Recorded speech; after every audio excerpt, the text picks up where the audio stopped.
नमस्कार दोस्तों, स्वागत है स्टडी फॉर गवर्नमेंट जॉब में। मैं रविंद्र सर, यूपीएससी कोच। आज हम आपके लिए बहुत बेहतरीन लेक्चर लेके आया हूँ। ब्लड ग्रुप एंड ट्रांसफ्यूजन, मतलब जो ब्लड ग्रुप होता है वो क्या होता है और कौन से ब्लड ग्रुप का व्यक्ति किस ब्लड ग्रुप वाले को अपना ब्लड डोनेट कर सकता है, ये यहाँ पर हम लोग सीखेंगे।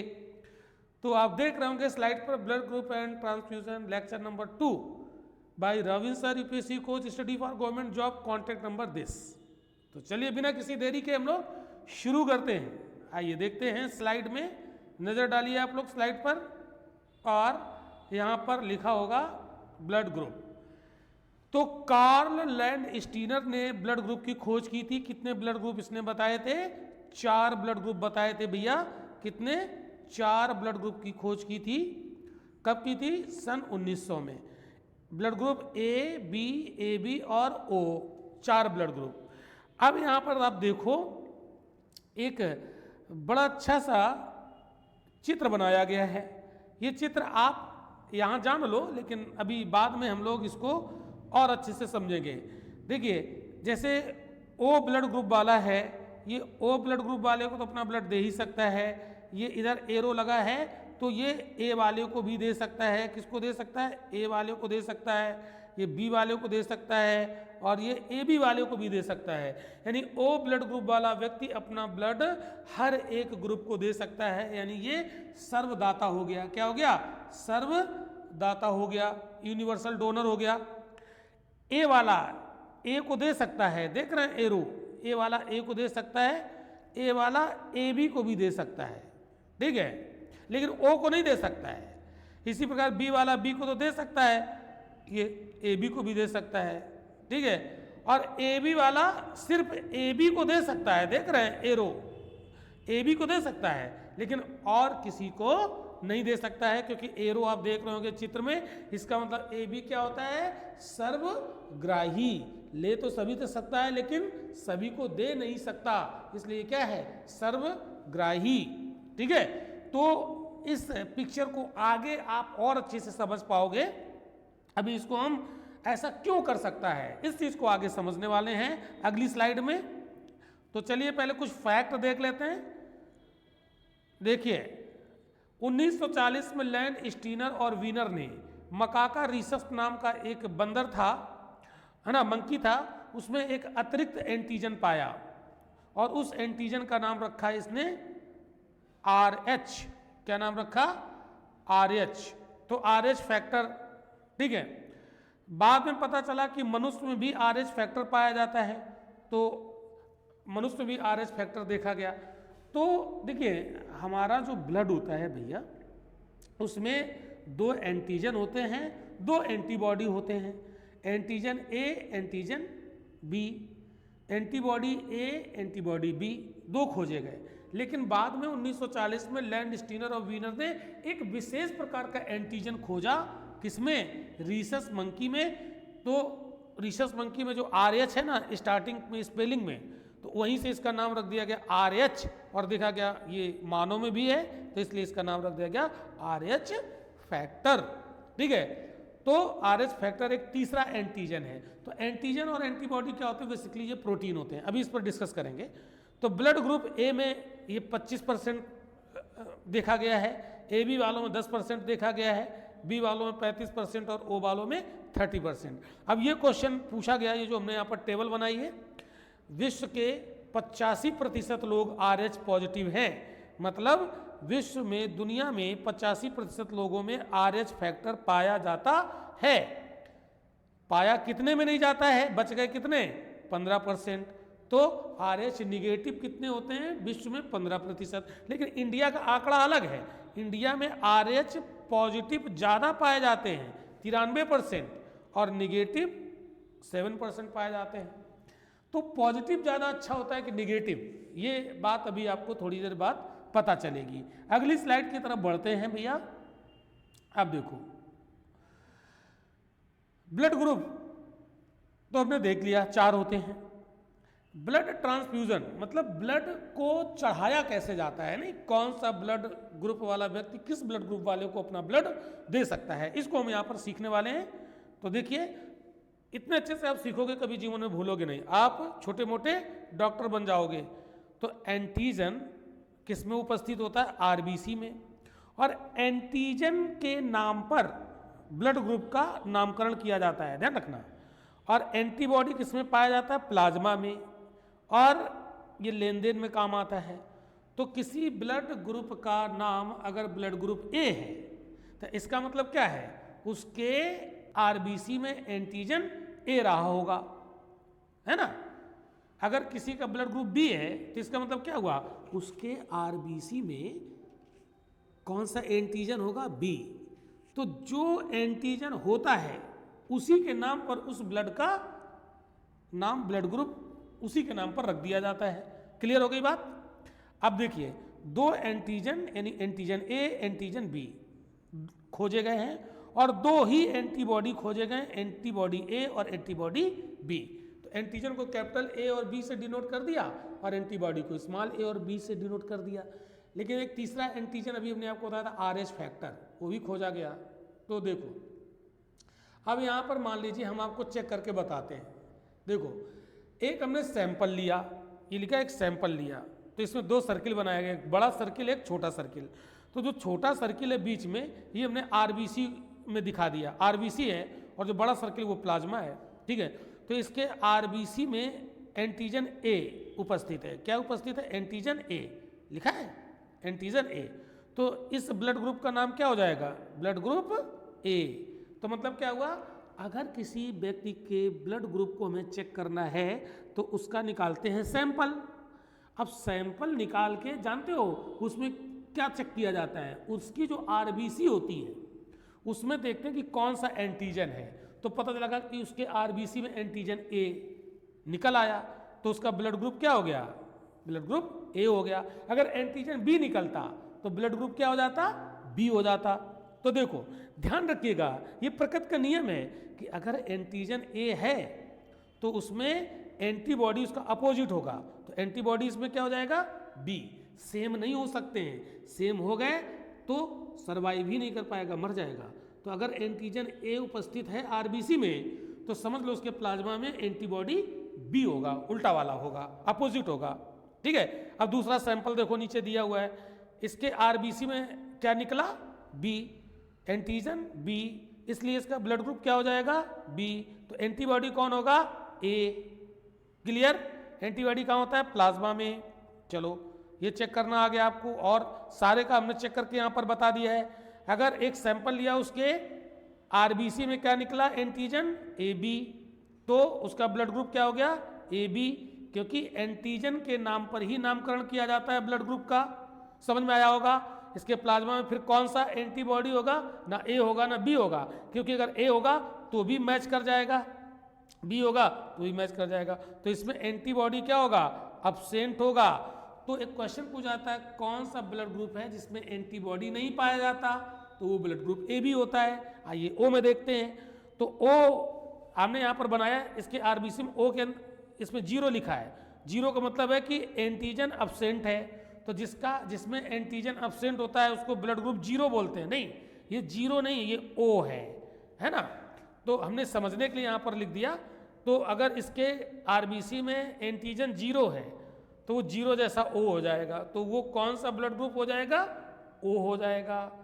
अब इसमें एंटीबॉडी दोनों उपस्थित हो जाएंगे, ए और बी, क्योंकि मैचिंग नहीं होगी ना। अगर एंटीजन भी इसमें कोई होता और एंटीबॉडी ये मैच कर जाता तो मर जाता आदमी। तो बात समझ आ गया? तो कौन सा ब्लड ग्रुप होता है बच्चों जिसमें एंटीजन नहीं होता है? तो एंटीजन किसमें नहीं है? ब्लड ग्रुप ओ में। और कौन सा ब्लड ग्रुप है जिसमें एंटीबॉडी नहीं होता? तो वो होगा बी वाला। आई होप कि आपको समझ में आ गया होगा। अब हम लोग यहाँ पर सीखते हैं कि ब्लड ट्रांसफ्यूजन कैसे किया जाता है, क्या देखा जाता है। तो उसकी यहाँ पर ट्रिक लिखी हुई है। दाता होगा एक और एक ग्राही होगा। तो हमेशा दाता के आरबीसी में एंटीजन देखा जाता है ना, और ग्राही के प्लाज्मा में एंटीबॉडी देखा जाता है। पहली बात। दूसरी बात क्या ध्यान रखनी है? ध्यान देने योग्य बात क्या है? दाता का एंटीजन यानी डोनर का एंटीजन एक्सेप्टर के एंटीबॉडी के समान नहीं होना चाहिए। अगर समान हो गया तो फिर जिसको ब्लड हमने दिया है वो मर जाएगा। बात आपको समझ में आ गई? क्या देखना है, ये ट्रिक याद रखिएगा, ये 2 पॉइंट आप याद रखिएगा, ठीक है। आई होप कि आपको समझ में आ गया होगा। अगर आपको ना समझ में आया हो तो वीडियो को पॉज करके आप रुक के इसको पढ़ लीजिएगा, ठीक है। अब आगे हम प्रैक्टिस कराते हैं, ठीक है, आगे प्रैक्टिस कराते हैं। एक हमने ये एग्जाम्पल लिया भैया, इस स्लाइड में देखो, इससे हम क्लियर करते हैं।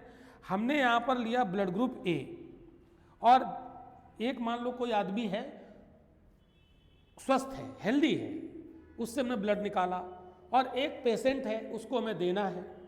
तो हम क्या ब्लड बिना ग्रुप को चेक किए दे देंगे? नहीं देंगे। तो चेक क्या करते हैं, आइए वही समझते हैं। तो मान लीजिए कि जो स्वस्थ आदमी है उसका ब्लड ग्रुप ए था, तो उसका हमने ब्लड निकाला, यानी वो है डोनर, वो देना चाहता है। तो डोनर के आरबीसी में हम क्या देखेंगे? डोनर के आरबीसी में एंटीजन देखेंगे ना। एंटीजन एंटीबॉडी प्रोटीन होते हैं दोनों, ध्यान रखिएगा, क्वेश्चन पूछा गया। तो एंटीजन, तो ब्लड ग्रुप जिसका ए है उसमें एंटीजन क्या होगा? ए होगा, ठीक है। चलो, अब हमने मान लो जिसको देना है, जिसको देना है उसका ब्लड ग्रुप ए बी है, उसका ब्लड ग्रुप ए बी है। तो जिसको देना है यानी जो ग्राही है, उसमें प्लाज्मा में क्या देखेंगे? एंटीबॉडी। तो देखो ए बी के प्लाज्मा में कोई एंटीबॉडी नहीं होता, लिखा एंटीबॉडी क्रॉस लगा हुआ है। तो हम इसको दे सकते हैं, क्यों? क्योंकि इसका एंटीजन ए इसमें जाएगा और इसमें कोई सेम एंटीबॉडी है ही नहीं, तो ये सक्सेस होगा, यानी ब्लड ग्रुप ए वाला ए बी को दे सकता है। अब देखो क्या बी को दे सकता है दूसरा? तो बी जिसका ब्लड ग्रुप है बी, ये यहाँ नीचे, ये अगर ग्राही है, तो अगर हम ब्लड ग्रुप ए वाले का ब्लड हम बी में चढ़ाएंगे तो क्या ये संभव है? देखो, तो इसमें तो ए में एंटीजन क्या है? ए, और ब्लड ग्रुप बी वाले में एंटीबॉडी क्या होगा? उल्टा ए होगा। क्या होगा? यहां पर सॉरी एंटीजन लिख गया है, ये एंटीबॉडी होगा। तो एंटीबॉडी क्या होगा? ए, और इसका एंटीजन ए मैच कर जाएगा, ए और ए हो जाएगा, इसका एंटीजन इसका एंटीबॉडी मैच कर जाएगा, तो ये बी मर जाएगा, तो ये नहीं सक्सेस होगा। अब चेक करते हैं, अब चेक करते हैं ब्लड ग्रुप ए वाले को। तो ब्लड ग्रुप ए वाले को सेम वाले को दे सकता है, क्यों? क्योंकि अगर जो दे रहा है उसका ब्लड ग्रुप ए है तो उसमें एंटीजन ए होगा, और जो ले रहा है उसका भी ब्लड ग्रुप ए है तो उसमें एंटीबॉडी बी होगा। तो ये ए है और ये बी है, सेम नहीं हुआ ना, तो ये सक्सेस हो जाएगा। अब चेक करते हैं ओ के साथ। इस तो मान लो ए ब्लड ग्रुप वाला व्यक्ति है और ओ ब्लड ग्रुप वाले को दे रहा है, तो ये है दाता और ये है ग्राही। तो हम क्या करेंगे? दाता में क्या चेक करेंगे? दाता में चेक करेंगे एंटीजन। तो इसमें एंटीजन क्या है? ए, और ग्राही में क्या चेक करेंगे? एंटीबॉडी। तो इसमें तो एंटीबॉडी दोनों है ना, ए और बी, तो इसका एंटीजन ए और इसके एंटीबॉडी ए से मिल जाएगा, सेम सेम हो जाएगा, और सेम सेम हो जाएगा तो दोनों गुच्छा बना लेंगे, ब्लड गुच्छा बन जाएगा, सेम एंटीजन एंटीबॉडी मिल गए, तो वो व्यक्ति मर जाएगा। तो ये सक्सेस नहीं होगा, नॉट सक्सेस। तो कौन सा ब्लड ग्रुप वाला किस ब्लड ग्रुप वाले में हम चढ़ा सकते हैं, ये आपने सीख लिया ना। तो फाइनली आपको क्या देखना है? अरे भैया जिसका चढ़ाया जा रहा है ना, और जिसको चढ़ाया जा रहा है, तो जिसका चढ़ाया जा रहा है उसमें क्या देखेंगे? एंटीजन, और जिसमें चढ़ाया जा रहा है उसमें क्या देखेंगे? एंटीबॉडी। बस सेम नहीं होने चाहिए, चेक कर लो। ओके, तो इतना तो आपने सीख लिया होगा, आई होप। अगर आपको कोई समस्या हो तो वीडियो को पॉज करके रोक के आप स्लाइड पढ़ लीजिएगा, 2-3 बार रिपीट करके आप उसको समझ लीजिएगा, ये कंफ्यूजिंग होता है। अब यहाँ तक तो ठीक है मामला, यहाँ तक तो मसला ठीक है, लेकिन RH फैक्टर का मसला क्या है? ये भी समस्या पैदा करता है। तो एक चीज हमें यहाँ पर ये भी देखनी पड़ती है, RH फैक्टर का मसला क्या है, इसको भी ध्यान रखना पड़ता है ब्लड जब चढ़ाया जाता है। ठीक है, देखो अगर RH उपस्थित है तो उसको कहेंगे RH पॉजिटिव है, और RH एब्सेंट है तो क्या कहेंगे? RH निगेटिव है। आइए समझते हैं। तो RH क्या है? ये भी एक एंटीजन है। ये क्या है? एंटीजन। तो मान लीजिए किसी का ब्लड ग्रुप बी पॉजिटिव है, ये case number first, blood group B positive है और ये दाता है, और ये देना चाहता है बी नेगेटिव को। इसका मतलब है कि बी नेगेटिव में कोई RH फैक्टर नहीं है, ठीक है। तो ब्लड ग्रुप ए ऊपर पॉजिटिव नेगेटिव ऐसे लिख दिया जाता है, ब्लड ग्रुप ऊपर पॉजिटिव है नेगेटिव, पॉजिटिव है तो इसका मतलब RH पॉजिटिव, उसमें RH है। इसका मतलब है कि इसके ब्लड में एंटीजन जो RH है वो है, RH क्या है, एंटीजन, और इसमें हम चढ़ाएंगे तो इसमें कोई जो बी नेगेटिव वाला है ना, इसमें एंटीबॉडी उपस्थित होगा, इसमें एंटीबॉडी उपस्थित है, ठीक है। तो अब ध्यान से समझना, इसको कैसे समझोगे, यहां पर ऐसे समझो, देखो दूसरे तरीके से। जैसे बेटा हमने एक ब्लड ग्रुप बी पॉजिटिव है, उसको हमने चढ़ा दिया बी नेगेटिव वाले में, तो यहां आगे लिखा है नॉट सक्सेस, ये सक्सेस नहीं होगा, मर जाएगा। क्यों मर जाएगा वो समझो, कि जैसे ही हमने बी पॉजिटिव वाला बी नेगेटिव में चढ़ाया तो बी पॉजिटिव में एंटीजन RH फैक्टर था एंटीजन, और जैसे ही हमारे बी नेगेटिव वाले में ये जाएगा तो एंटीजन जैसे ही अंदर जाता है तो वो एंटीबॉडी बना देता है। क्या बना देता है, एंटीबॉडी, लड़ने के लिए एंटीबॉडी बना देता है। तो जैसे ये RH पॉजिटिव गया तो इसके अंदर RH एंटीबॉडी बन जाएंगे, और जैसे ही RH एंटीबॉडी बन जाएंगे तो इसका एंटीजन RH और इसमें एंटीबॉडी RH, तो दोनों क्या हो जाएंगे, गुच्छा बना लेंगे और बी की डेथ हो जाएगी। तो कारण क्या है, बी की मृत्यु हो जाएगी, कारण क्या है, सेम एंटीजन सेम एंटीबॉडी के बीच में रिएक्शन, ये मामला हो गया। आओ अब चेक करते हैं इसको दूसरे केस में। मान लो बी पॉजिटिव वाला बी पॉजिटिव को दे रहा है, दे देगा, क्यों, इसके पास बी पॉजिटिव वाले के पास RH एंटीजन है, और ये बी पॉजिटिव वाला इसके पास भी RH एंटीजन पहले से मौजूद है, ठीक है। तो जब इसका RH एंटीजन इसके अंदर घुसेगा तो इसके पास पहले से RH एंटीजन मौजूद है, तो ये इसको अपना दोस्त मान लेगा, ठीक है, इसको बाहरी नहीं मानेगा कि जो तुम लेके आ रहे हो वो मेरे पास है पहले से, तो हम इसको बाहरी नहीं मानेंगे, और ये एंटीबॉडी RH नहीं बनाएगा, एंटीबॉडी RH नहीं बनाएगा, ठीक है। तो ये सक्सेस होगा। व्याख्या लिखी है, यहाँ ग्राही में चूंकि पहले से RH मौजूद है, अतः दाता के RH को वह बाहरी नहीं समझेगा, इसलिए उसके खिलाफ एंटीबॉडी नहीं बनाएगा, और एंटीबॉडी नहीं बनाएगा तो कोई समस्या नहीं होगी। अब केस नंबर 3 देखो, ये बड़ा इंपॉर्टेंट है। केस नंबर 3 देखो, थोड़ा सा वीडियो बड़ा हो जाएगा। दाता यहाँ पर कौन है, बी निगेटिव वाला, ग्राही कौन है, बी नेगेटिव। क्या सक्सेस होगा, बिल्कुल सक्सेस होगा। क्यों, क्योंकि ना तो इसमें RH है और ना इसमें RH एंटीजन है। जब एंटीजन है ही नहीं तो बच्चा ध्यान ये रख लो, जब एंटीजन होगा ही नहीं तो एंटीबॉडी उसके अंदर बनेगा नहीं। क्यों, क्योंकि एंटीजन जब अंदर जाता है तो उससे लड़ने के लिए एंटीबॉडी बनता है, तो इसमें एंटीजन है ही नहीं तो इसके अंदर मतलब RH एंटीजन है ही नहीं तो इसके अंदर RH एंटीबॉडी बनेगा ही नहीं, ठीक है। तो क्या लिखा है व्याख्या में, दाता में एंटीजन होता नहीं है, इसलिए समस्या का कोई मतलब ही नहीं है। अब देखो बी नेगेटिव वाला क्या पॉजिटिव को दे सकता है, दे सकता है, लिखा सक्सेस। कैसे, इसमें बी नेगेटिव का मतलब RH फैक्टर मौजूद नहीं है, और जब इसमें है ही नहीं तो रिएक्शन करने का कोई मतलब ही नहीं है, यानी निगेटिव वाला दे सकता है। तो निष्कर्ष क्या निकला, निगेटिव वाला सर्वदाता होता है, ओ निगेटिव। अब अगर क्वेश्चन पूछा वो पॉजिटिव और वो निगेटिव में सर्वदाता कौन होगा, ओ निगेटिव। निगेटिव वाला क्यों डोनर बन जाता है, सर्वदाता क्यों बन जाता है, क्योंकि उसमें कोई RH फैक्टर होता नहीं है, इसलिए कभी भी समस्या नहीं करेगा।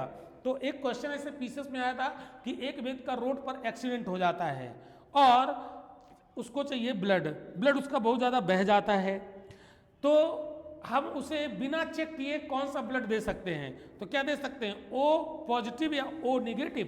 क्या आंसर होगा, ओ निगेटिव दे सकते हैं, क्योंकि इसमें कोई RH फैक्टर नहीं होता है, इसलिए कोई समस्या नहीं होगी। तो इसीलिए ओ निगेटिव क्या होता है, सर्वदाता।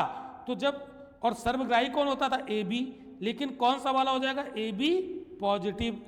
तो जब क्वेश्चन आए कि सर्वदाता कौन, सर्वग्राही कौन होता है, AB ऑप्शन हो और AB प्लस ना हो, पॉजिटिव ना हो तो AB लगा दोगे, लेकिन AB पॉजिटिव हो तो आप आंसर क्या लगाओगे, AB पॉजिटिव। आई होप कि आपको ये चीज़ें क्लियर हो गई होंगी। केस स्टडी देखते हैं, लास्ट में केस स्टडी देखते हैं, ये बड़ा इंपॉर्टेंट है भैया। देखो क्या है केस स्टडी। मान लीजिए कोई RH पॉजिटिव वाला कोई पुरुष है और RH निगेटिव वाली महिला से उसकी शादी हो जाती है, तो इसका पहला बच्चा RH पॉजिटिव हो गया, और जब दूसरा बच्चा जन्म ले और वो भी RH पॉजिटिव हो तो बच्चे की मृत्यु हो जाएगी। समझना ध्यान से, एक RH पॉजिटिव वाली महिला पुरुष का एक RH निगेटिव वाली महिला से शादी हो गई, तो उनका पहला बच्चा RH पॉजिटिव हुआ मान लो, और दूसरा बच्चा भी अगर RH पॉजिटिव है तो दूसरा बच्चा मर जाएगा, पहला बच्चा बचेगा। ऐसा क्यों है, आइए इसकी व्याख्या समझते हैं। देखो, माता के गर्भ में जब बच्चा होता है तो प्लेसेंटा से जुड़ा होता है, ये चित्र यहाँ बनाया है, ये मदर है, बड़ा सर्किल मदर है, और ये छोटा सर्किल अंदर बच्चा है भ्रूण की अवस्था में, और ये प्लेसेंटा से चिपका हुआ है, इसी से इसको भोजन पानी बच्चे को माता से मिलता रहता है। तो बच्चे का ब्लड और माता का ब्लड आपस में मिलता जुलता रहता है, ठीक है, ये मिलता जुलता रहता है, एक ही नली से जुड़ा है। आइए देखते हैं, इनका पहला बच्चा RH पॉजिटिव है। जैसे ही प्लेसेंटा के माध्यम से बच्चे का ब्लड माँ में जाएगा, बच्चे का ब्लड माँ में जाएगा तो माँ के ब्लड में RH एंटीबॉडी बनने लगेंगे, बच्चे में आ गया RH पॉजिटिव ब्लड, ठीक है, समझना।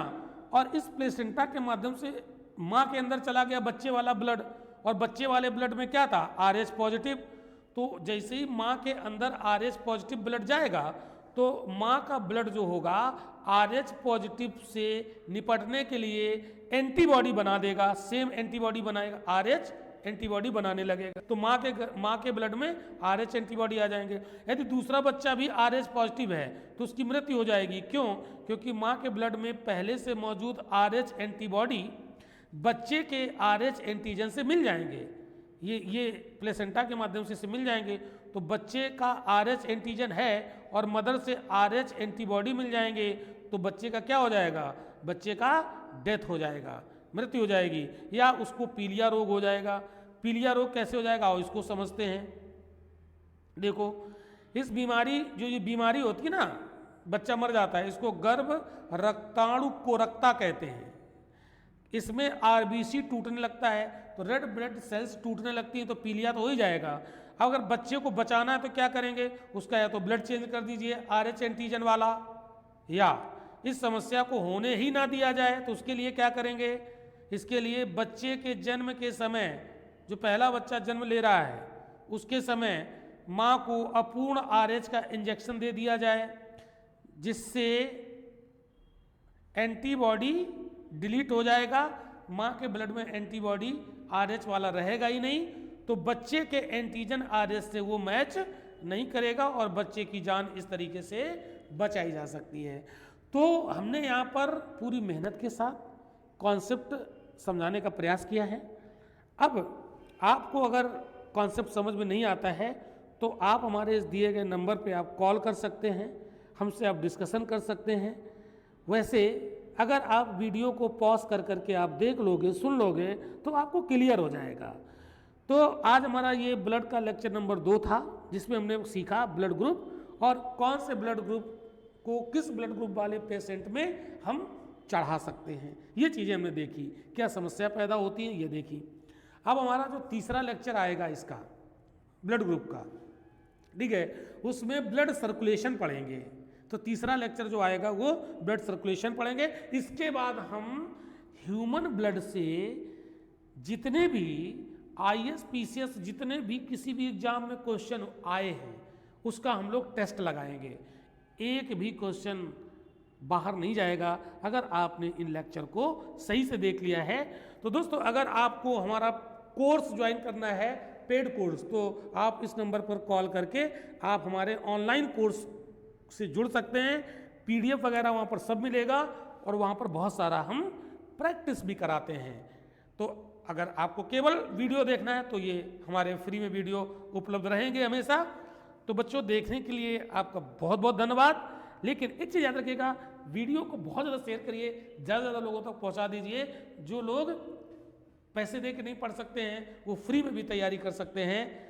तो देखने के लिए बहुत बहुत धन्यवाद। और बच्चों, आप ही हमारे प्रमोटर बन सकते हैं। तो इतना आप लोग से हमारी गुजारिश है कि इतना आप काम करिए, और बाकी मिलते हैं हम लोग अगले लेक्चर में। पढ़ेंगे ब्लड सर्कुलेटरी सिस्टम।